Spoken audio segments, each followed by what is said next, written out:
I am ready. Serbisyong totoo ng GMA News.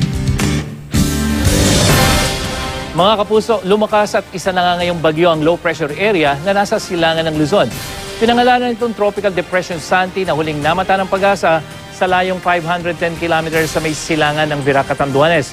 At may taglay itong hangin na umaabot na sa 55 kilometers per hour at kumikilos sa bilis na 9 kilometers per hour pakanluran, hilagang kanluran.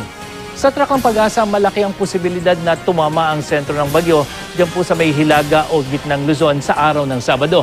At sa pagtaya ng Pag-asa, sa Biyernes pa lamang ay posible nang bumuhos ang ulang dala ng Bagyong Santi dito sa malaking bahagi ng Luzon.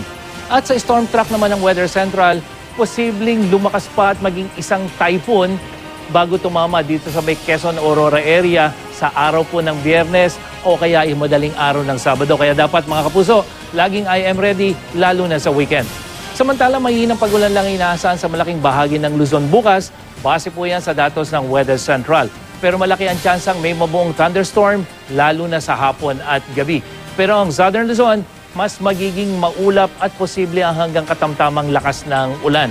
At sa Metro Manila, mababa ang tsansa ng pagulan sa umaga pero may mga pagulang inaasahan po pagdating ng gabi. At ang ating init factor, maalinsangan pa rin 35 degrees Celsius. Bahagyang maulap hanggang maulap ang papawirin naman sa malaking bahagi ng Visayas habang mahina hanggang katamtamang pagulan ng inaasahan dahil naman po yan sa epekto ng Intertropical Convergence Zone o ITCZ.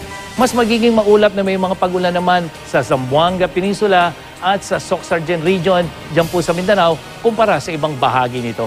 At yan ang ating ulat panahon. Ako po si Nathaniel Cruz para sa I Am Ready, serbisyong totoo ng GMA News.